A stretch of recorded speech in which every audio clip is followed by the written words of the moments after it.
Hi, we woke up this morning feeling really grateful. It's toward the end of the year, and it's just been an amazing year. A lot of change. I think we've all experienced that.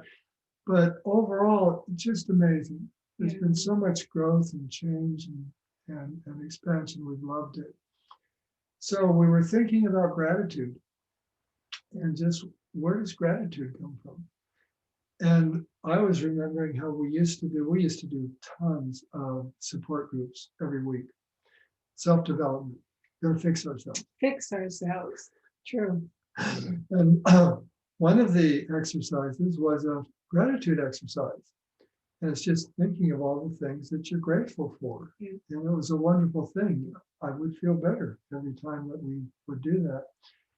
But reflecting on it today, I was seeing how it is great as kind of a mental exercise, but it never was a real fix. If I was feeling down, I could do the gratitude exercise and maybe feel a little better, but I was still kind of caught in my head. I was still mental. Yeah, it's effortful. It never felt totally natural to me. Right. It wasn't that kind of free, open gratitude Yeah. that just comes spontaneously at times. Mm-hmm.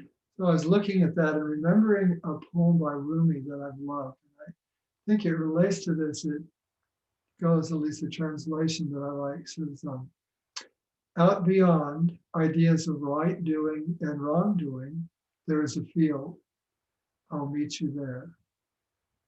And I think it speaks to this experience of the gratitude exercise being in these ideas of right doing and wrongdoing.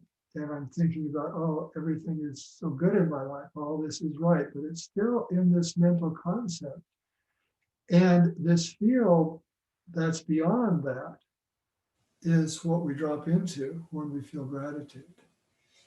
Yeah, it's part of who we really are when we totally just settle, which we do many times a day. We just don't recognize it. We're naturally grateful. We're open. We're loving. We're compassionate. It's our nature. It's who we are. Yeah, so we're seeing more and more that the experience of gratitude or love or compassion or joy in our lives doesn't actually come from the circumstances that we're in. It comes from that settled mind, just what Connie said. And when we're settled, we touch the nature of who we are, which is love, appreciation, gratitude. And so it just bubbles up naturally. That's the field beyond ideas of right doing and wrong doing. Yeah, that's the field I believe Rumi is pointing to. Our true nature, just being settled and rested in who we are. Because there is no right or wrong. It is beyond right and wrong.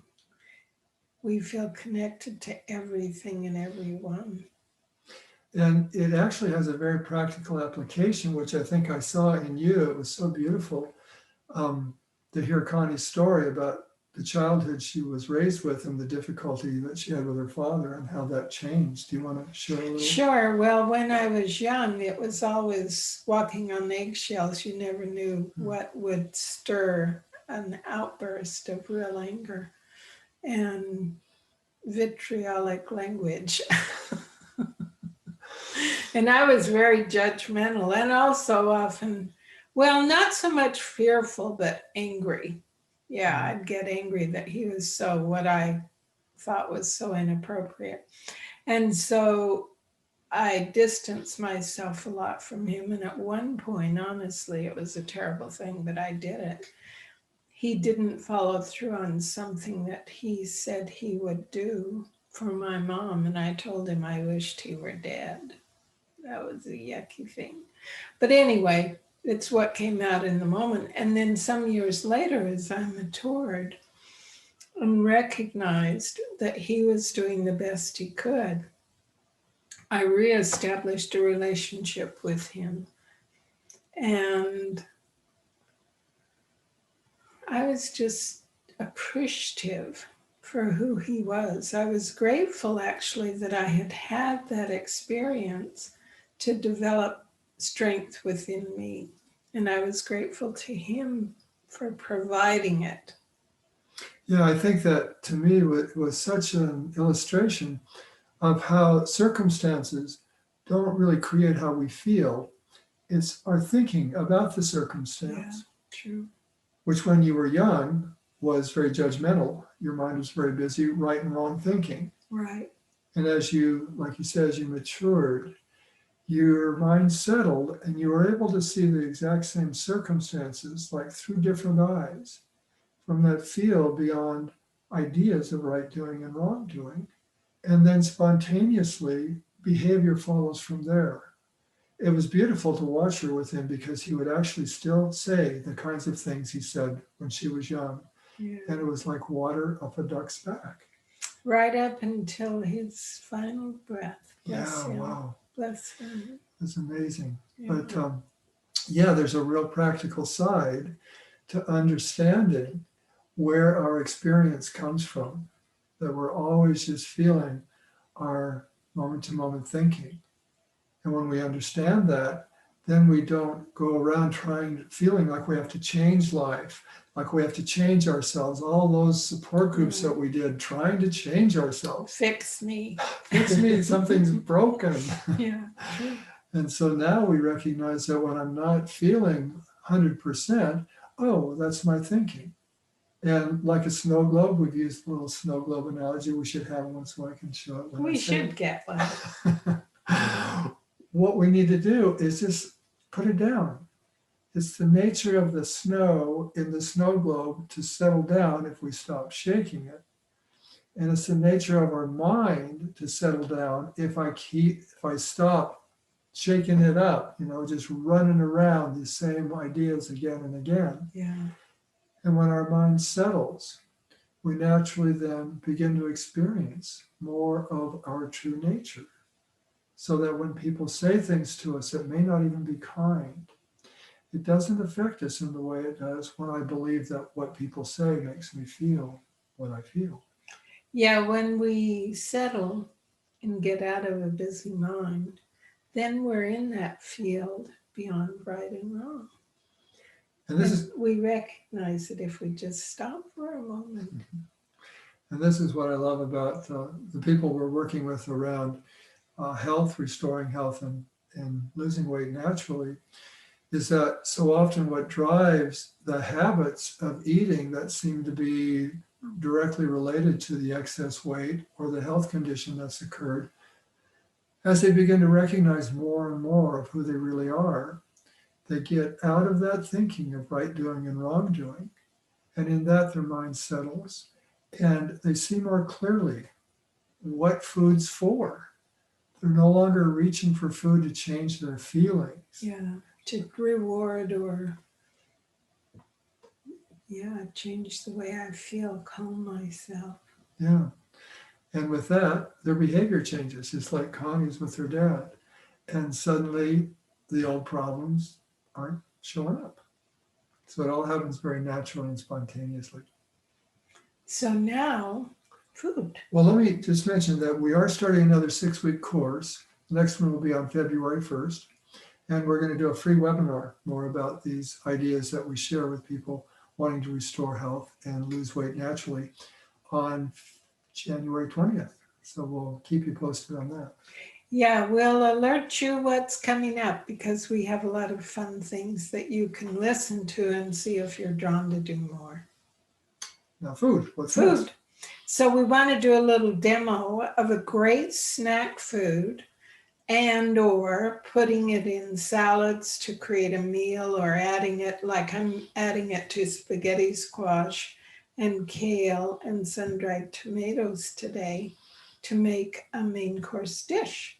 Yeah. But it's just great on its own. So come with us and see what you think. Yeah, it's quick and simple. I think you'll like it. So here are these amazing chickpea snacks. We just put them in a bowl on the cupboard with a spoon so we can have some whenever we want. And I'm going to show you how to make them. Now, not only are they a great snack, they're great mixed with whole grain. And like our bitchin sauce, is wonderful over the top of a bowl of grain, these, lots of veggies, cooked and raw. Yeah, they're really, really good. Or they're great on a salad, like croutons as a topping, delicious. So, very simple. Take a large can of chickpeas, dump them in a strainer, and bounce your strainer so the liquid comes out. What are you straining that into? That's our stock pot, and that's where we cook up all the peels and stalks of the veggies. So we use that to cook beans and grains in. So we keep all the delicious. nutrients Yeah, coming back into our bodies. exactly. So what we do is, first of all, make the spice mixture that we add the beans to. So it's a tablespoon. We're very careful about oil. We don't want to overdo oil because it's not great for the body. So that's all I've got left, which is perfect. A tablespoon of avocado oil.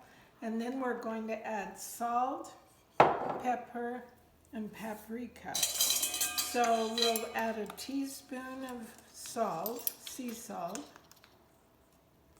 And I'm going to add a little less salt than we've used in the past. We want to be careful with salt as well as oil. And then we use a teaspoon, 2.5 teaspoons of paprika. So you use a lot of paprika, but it really makes it taste great. Use just there we go. And then ground black pepper, and that, because we're grinding it fresh, which is ideal, we've got it down to turns. It's 140 turns. Well, I'll tell you what, why don't you go ahead and mix, and we'll add the rest of that pepper. Later. And then, yeah. So then my drained beautiful chickpeas, in they go. Simple, simple. And I will now use a large spoon and stir them up so that they get coated with the oil, the paprika, the salt, and pepper. And what I often do is to mix all those herbs, all those spices into the oil first, but you don't have to. I kind of make a paste. It doesn't look like it matters. No, I don't find that it matters. And then we add the rest of the pepper. And then what's so simple, we'll move everything aside here. We have our baking dish, and we line it with parchment paper so that we don't have to wash the pan. And then we just layer them in here and bake them. And we bake them for 30 minutes to 40 minutes at 400 degrees in the oven. And then we've got these wonderful roasted chickpeas that we can use in salads, in a main course dish, or just on the cupboard as a snack. So, happy holidays.